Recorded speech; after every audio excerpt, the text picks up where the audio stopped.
My daughter called me from an airport at 2 in the afternoon on a Thursday, and she was trying not to cry, and in the background I could hear my 18-month-old granddaughter screaming. She said, "Dad, Derek left. He got on a plane and he left. Sophia has a fever of 102, and we're at the airport, and he got on the plane."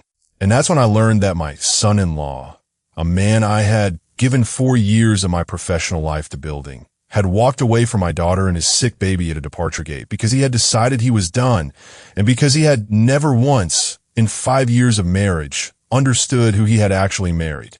Not Elena. Our family. My name is Victor Reyes. Most people call me Vic. I'm 53 years old. I run a construction management firm. We oversee large-scale commercial builds, hospitals, municipal projects, the kind of work where the margin for error is zero and the stakeholders are everyone. I started it at 27 with 2 employees and a used truck, and 26 years later we're the firm that half this region's developers call when they want the job done right and they can't afford for it to go wrong. I've built things that will still be standing when my grandchildren are old. I tell you all of this not to impress you, but because Derek knew it. He knew all of it in the abstract, and he just never understood what it meant in practice. He knew he'd married the daughter of a successful man in the industry. He knew my name opened doors in this region. He knew, in the way you know the weather, that the professional environment he moved through had something to do with his relationship to my family. He just never looked closely enough at the mechanism to understand that the door wasn't automatic, that someone was holding it open actively by choice because they decided he was worth it. That's the thing about infrastructure. You don't notice it when it's working. You only notice it when it stops. Before I tell you what Derek didn't know, do me one small kindness. If you've ever watched someone dismiss what they didn't understand and then be shocked by what they lost, tap subscribe. It's free, and it tells me this story found the right person. Stay to the end. I've got a question for you, and I want your honest answer. Let me tell you about Derek, because fairness requires it. Derek Marsh was a project coordinator at a mid-sized contractor when my daughter brought him home 5 years ago. He was charming. He had the particular confidence of a man who had never yet been wrong in a way he couldn't talk his way past. He was sharp about some things. He could read a bid sheet and spot an error. He had the instincts that make a decent project manager. And he was very, very good at making people feel like he was the smartest person in the room. What he was not good at was being grateful. It's a subtle thing in gratitude. It doesn't always look like arrogance. Sometimes it looks like confidence. Sometimes it looks like a man who just assumes that good things happen to him because he's the kind of man good things happen to. I've met that kind of man 100 times in this business. The one who takes a job and does it well and assumes that's why he got the next opportunity because he did the last one well, never thinking about the phone calls made on his behalf, the names dropped, the social credit spent. They're not bad people necessarily. They just have a very clean self-portrait. Derek's self-portrait showed a talented, self-made man ascending through competence. It was a good painting. It just was missing most of the background. He didn't know, for instance, that the reason he'd been put forward for his first major project manager role at his firm was that his employer's principal had called me, asked me which young coordinators I respected, and I had said Derek's name. I'd said it because Derek was genuinely good at parts of the job. I wasn't doing him an unearned favor, but the call happened, and the name was said, and the opportunity followed. Derek assumed the opportunity followed because he was good. He was good.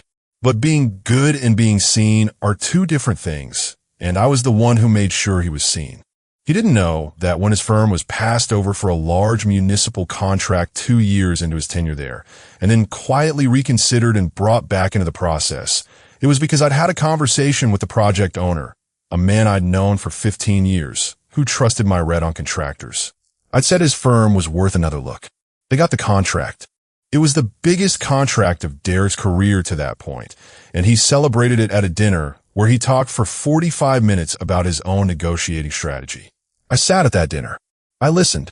I didn't say anything. I was doing it for Elena, not for him. He didn't know that 3 other opportunities over those 4 years, introductions, referrals, a word in the right ear at the right moment, had moved through me on their way to his desk. This industry runs on relationships. Every contractor knows this theoretically. Fewer of them understand what it actually means. that the relationships aren't passive infrastructure, they're active choices made by people who are paying attention to who deserves to be connected to what. I've been actively choosing to connect things to Derek for 4 years because he was my son-in-law and I trusted that Elena's judgment was sound. Elena's judgment was sound. Derek's character didn't match it. And I didn't tell Elena either because Elena didn't need to know. Elena was the one who'd chosen him. I trusted Elena. I just wasn't willing to leave her husband's career entirely to chance when I had the ability to help it along, quietly, for her sake. This is important background because I want you to understand exactly what Derek had and what he'd built it on and what he walked away from without knowing any of it when he got on that plane. Let me tell you about my daughter because she's the whole story. Elena is 30 years old. She was my wife Maria's daughter first. In all the ways that matter, Maria's stubbornness, Maria's precision, Maria's refusal to ever do anything halfway or accept a thing that wasn't right. Maria died when Elena was 22, 6 months after she graduated, and I have carried the weight of that timing ever since. The fact that Maria got to see who Elena was becoming, but not who she became. Watching Elena become the woman she is has been the thing that's made the years without Maria bearable. It's also made me protective in ways I don't always announce. Elena went to school for architecture. She's brilliant at it in the way that comes from 2 different kinds of intelligence working together. She has my eye for structure, for load and span, and the engineering of how a building stays standing, and she has her mother's eye for what a building is for, what it means to the people who'll inhabit it, how a space can make a person feel seen or unseen, large or small. The combination of those 2 things makes her work something I've been quietly proud of for a decade, longer than I've been obvious about it, because I didn't want to be the kind of father who makes his daughter feel like she's performing for an audience. She wasn't performing. She was building. She put her career on hold when Sophia was born. 18 months ago, she stepped back from a junior associate position at a firm downtown because Sophia had health complications early on and Elena decided she needed to be home. Derek accepted this as a matter of course, the way he accepted most things that benefited his schedule, as something arranged for his convenience by the universe. A wife at home with the baby meant a tidier life, fewer conflicts about whose career took priority on a given Tuesday. What Derek didn't notice, because Derek wasn't paying close attention to anything my daughter did outside of how it affected his schedule, was that she hadn't stopped working. She just stopped going in office. During nap times, during evenings after Sophia went to bed, in the early mornings before anyone else was up, Elena was building. She'd taken on 3 independent clients. She had her license, which she'd studied for and passed on the first attempt while nursing a newborn, a fact I find remarkable every time I think about it. She had a business name, an LLC filing, a bank account, and a growing portfolio of residential projects she'd managed entirely on her own while her husband thought she was doing some freelance design stuff. He called it that once in front of me, Elena does a little freelance design stuff, keeps her busy. I remember exactly where I was standing. I remember the precise degree to which I chose not to respond. I've been building things for 26 years. One thing this business has taught me: the most impressive structures are never the ones that look impressive under construction. They look like chaos, rebar and concrete forms and scaffolding, noise and mud and nothing that photographs well. And then one day the scaffolding comes down and people walk past and say, "I didn't know that was going to be so beautiful." It always was. It just takes the scaffolding coming off for the people who weren't looking carefully to finally see it. My daughter was a building under scaffolding. Her husband saw the scaffolding and decided she was under construction, indefinitely, as a lifestyle, as a permanent condition of being his wife. He had no idea the structure was already complete and fully load-bearing. He just wasn't the kind of man who looked. And the house. This one's simpler, and I want to tell you exactly how it happened and why, because I'm not going to pretend it was accidental. Before the wedding, quietly, because I'm a father and I was paying attention, and because I have known enough marriages and enough people to understand that some of them will need a safety net even when they don't know they'll need it, I bought a house. A good one, in a good neighborhood, near Elena's work at the time. I put in Elena's name, not their names, not the couple's names. Her name, on the deed, as the sole owner, before the wedding, as a gift from a father to his daughter. I told her it was a wedding gift, which it was. I told her to keep it in her name, which she did because she trusted my judgment and because she understood the way a smart woman understands things that aren't said directly, that her father was leaving her a door that only she could open. Derek knew the house existed. Derek had lived in it for 4 years. Derek had made improvements to it, hosted parties in it, referred to it casually as our place to colleagues and friends. What Derek had never done was look at the paperwork because the paperwork didn't interest him. Documents that didn't directly concern his ambitions weren't worth his time. It's a very particular kind of blindness, the kind that comes from being certain you already know the shape of a situation. Derek knew the shape of his life, and the house was part of it, and he never thought to look at whose name was in the corner of the document that made it real. I asked Elena once, about a year into the marriage, whether she'd mentioned to Derek that the house was hers. She said she hadn't brought it up. I said it seemed right to me. We didn't discuss it further. Some things are built to be there when you need them, not to be discussed in advance. Now let me tell you about the airport. Derek had gotten a job offer in Seattle. A good one on paper, project director, more responsibility, more money. He'd accepted it without telling Elena until 3 weeks before the start date. Just told her they were moving. Not a conversation, not a discussion about what this would mean for her practice or Sophia's routines or the life Elena had been carefully building. An announcement. Elena, who had 3 active clients, a growing architecture practice, and an 18-month-old with a documented history of ear infections, said she needed time to figure out the logistics.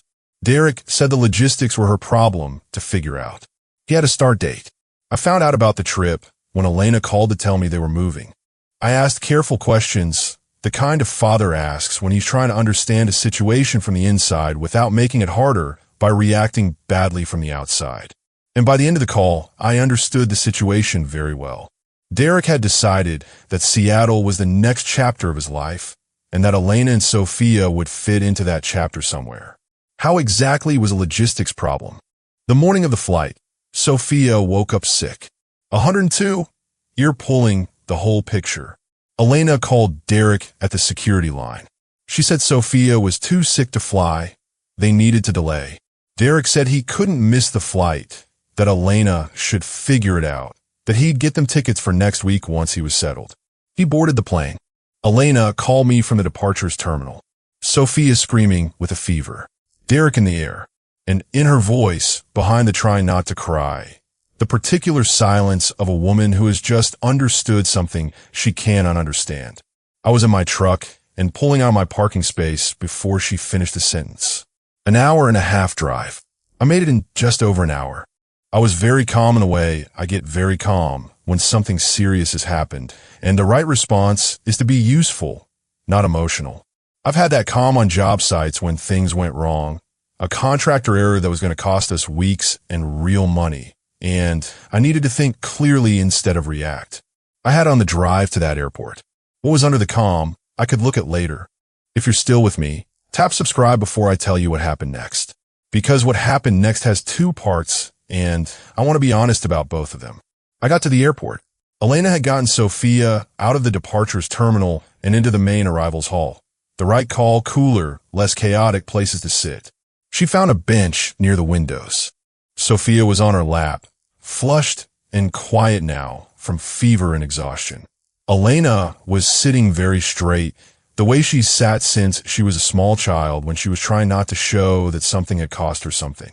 She learned that from her mother. I've always recognized it. She looked at me when I came through the doors, and her face, just for a second before she pulled it back, showed everything. And then she pulled it back. I took Sophia from her without a word. My granddaughter put her hot face against my neck and sighed the way sick babies do when they finally feel safe, like all the effort of being awake and miserable just drains out of them at once. And I put my other arm around Elena's shoulders. And I sat with them on that bench for a while, saying nothing, because there are moments that require presence and not words, and I have learned in 53 years to tell the difference. Eventually I said, "You're not going to Seattle." She said, "I know." That was all we said about it that day. I drove them home. I made dinner. Sophia slept badly that night, and I was the one who got up with her because Elena needed sleep more than she needed to appear fine. I stayed with them for the week, handling the pediatrician, the groceries, the practical infrastructure of a life that needed to keep running. I didn't call Derek. I didn't send him a message. I didn't attempt to intervene or broker or explain. I just helped Elena stabilize, and I watched my daughter, who had been living for 5 years in situations she had been quietly, steadily outgrowing, start to breathe again in her own house. Derek called, eventually, several times. The calls followed a predictable arc that I've watched before in men who've done the wrong thing and are looking for a way to reframe it as something that happened to them rather than something they chose. The explanation phase came first. He'd had no choice. The job required it. The timing was impossible. Surely Elena understood that careers sometimes required sacrifice from the whole family. He used the word sacrifice in ways that seemed to locate it in Elena and not in him. Then frustration. He'd been clear about his career ambitions from the start. Elena had known who she was marrying. He needed a partner, and instead he'd gotten resistance. He'd had to make a hard call. Adults made hard calls. Then, when Elena's attorney entered the picture, the tone shifted. He called her directly a few times, not through lawyers. Those were harder calls for both of them, I think. Not angry. More like two people trying to figure out whether what they'd been to each other was real or whether it had always been two separate lives running parallel, and now the parallelism was just becoming visible. I wasn't there for those conversations. Elena told me a little, not much. What I gathered was that Derek was genuinely surprised by some of what he found out. The practice, the house especially. Not in a scheming way, but in the way of a man who has simply never looked carefully at the person he married. Not malice, incuriosity, which in the end causes the same damage, and is in some ways harder to forgive because it's harder to name. He said, reportedly, in one of those calls, that he'd thought she'd follow, that it hadn't occurred to him she wouldn't follow. That struck me when Elena told me, as probably the most honest thing Derek had ever said in their marriage. The admission that he had never, not once, considered that she had enough of her own to stay for. And then the phone call stopped, and the lawyers took over, and the thing moved toward its resolution the way these things do, slowly, expensively, with a great deal of paper. Here's what Derek found out when the paperwork arrived. The house was Elena's. Entirely, legally, undeniably hers. Her name on the deed. No joint ownership. No common property claim. The asset predated the marriage and had been properly structured from the start.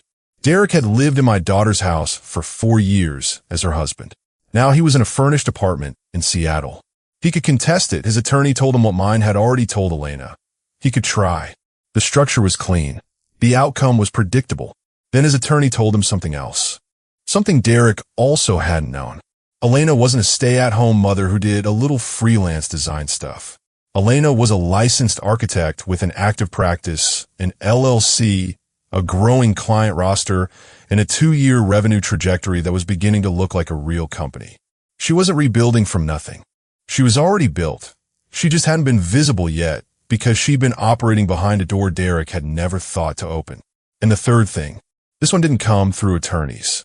This one came to Derek the way most real information eventually comes, through the professional grapevine, through a conversation Derek had with his new employer in Seattle about a regional hospital project they were hoping to bid on.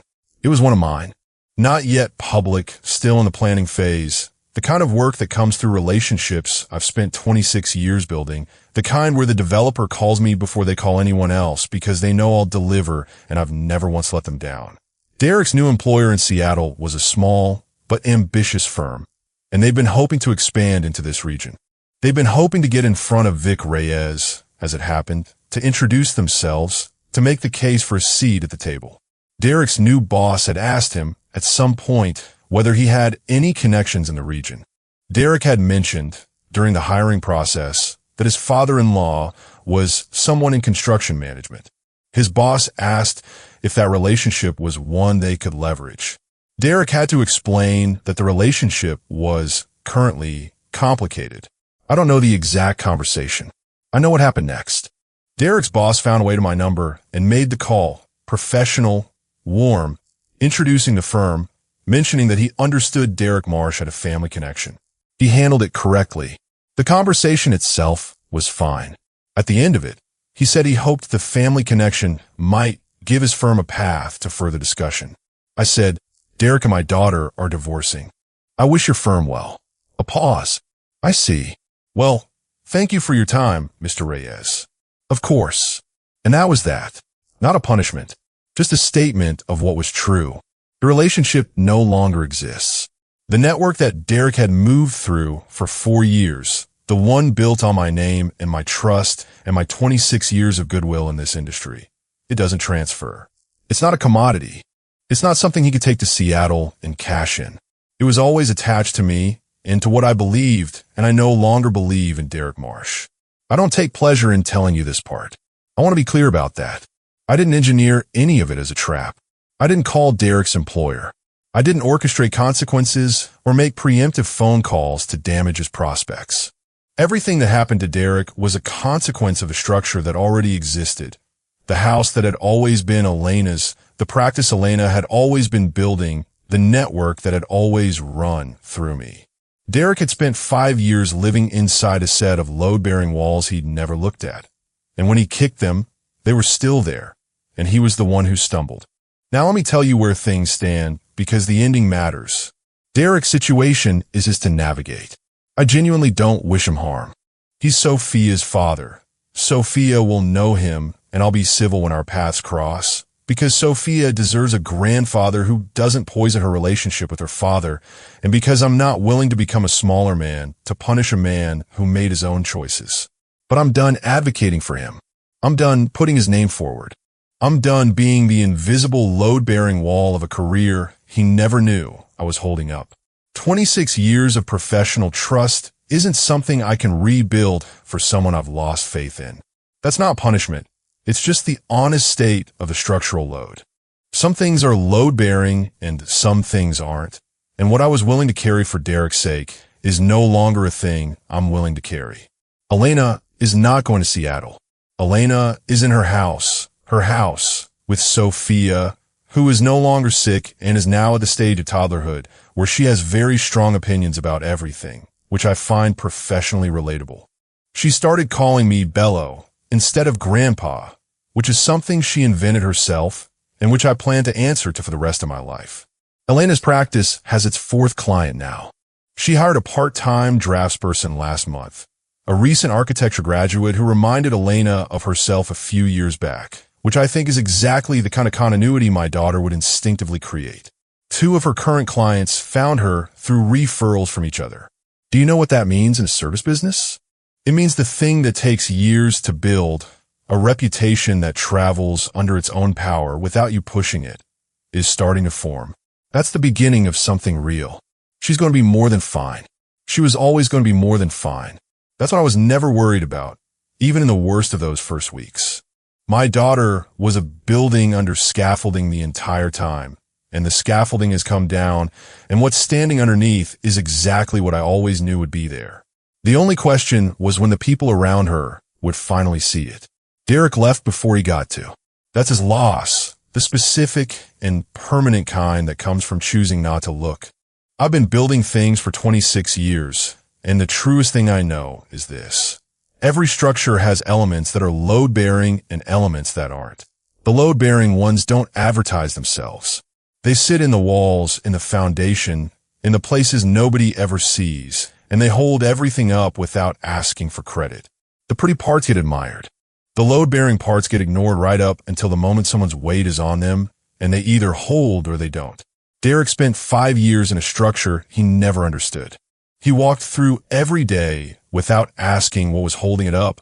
The house, the career, the professional network, the woman he'd married who was building something extraordinary in the margins of the life he'd assigned her.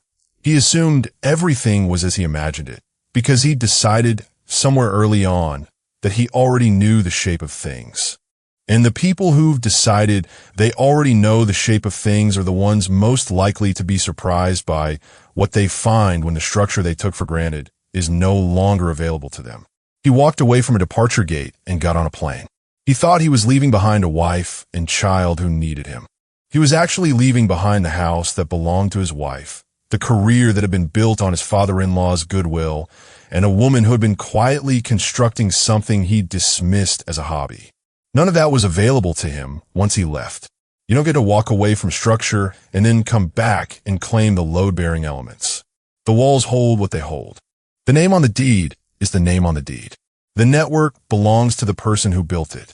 He picked the wrong family to underestimate. Not because we are exceptional or unusual, because we are people who pay attention, who look at what is actually there rather than what is convenient to assume. And because in my experience, 26 years of it, the families who pay attention tend to build things that last, and the people who stop paying attention to them tend to find out what they were standing on only after it is no longer bearing their weight. Not because we're dangerous or vindictive. I genuinely don't wish him harm, but because we're people who build things carefully and check the work, and we tend to notice when someone is standing on something they haven't bothered to understand. It was there the whole time. You just never looked down. And that is the thing I want to leave with anyone who is married to someone quiet and capable and building something they haven't been asked about lately. Look down. Ask what's underneath. The answer might change everything you thought you knew about who you were standing with. So here's my question, and I mean it, and I go back and forth on it. I spent 4 years quietly building Derek's career. Not telling him, not telling Elena, just doing it because Elena loved him and because I'm the kind of man who invests in what his family is invested in. When it all fell apart, what I'd built for him came back to me by default. Was I right to have built it in the first place without telling him? Would he have been a different man if he'd known, if he'd understood from the start that the opportunities he'd taken for granted were being held open by someone who was watching how he treated his family? Or does a man who needs to know he's being helped before he can be grateful not deserve to know in the first place? And the harder version of the question, was I right to hide it from Elena? She'd loved him for 5 years, partly on the basis of a version of him that I'd been quietly propping up. Did she deserve to know what she was actually choosing? I made my choices for reasons that seemed sound at the time. I'm 53 years old, and I've built a career on knowing when something is structurally sound and when it's held up by good luck and good timing and someone quietly in the background. I knew Derek wasn't as solid as he appeared. I helped him anyway because Elena loved him and because I'm always going to invest in what my daughter is invested in. That hasn't changed. I'd do it again with different information in a heartbeat with only one change. I'd have been paying even closer attention, even earlier, to the walls he was leaning on. Not to protect myself, to protect her. Tell me down in the comments how you see it. I mean it. I've been going back and forth for 8 months, and I still don't have a clean answer. If this story meant something to you, subscribe, hit like, and go look at the people in your family who are quietly building. Not the loud ones. The ones working during nap times with the door closed while nobody's paying attention. They're building something. You should know what it is. You should say so out loud to them directly before you have to find out the hard way that you should have been looking, or worse, before they build without you anyway, because they got tired of being invisible. I'll see you next time. A note before you go. This story is a work of fiction, written and dramatized for entertainment. The names, characters, and events are invented, and any resemblance to real people or events is purely coincidental. But if its lesson stayed with you, that the most important structural elements are always the ones nobody thinks to look at, and that the people who don't bother to understand what's holding them up are the ones most surprised when it's no longer there, then it did its job. Take care of each other. We'll see you in the next one.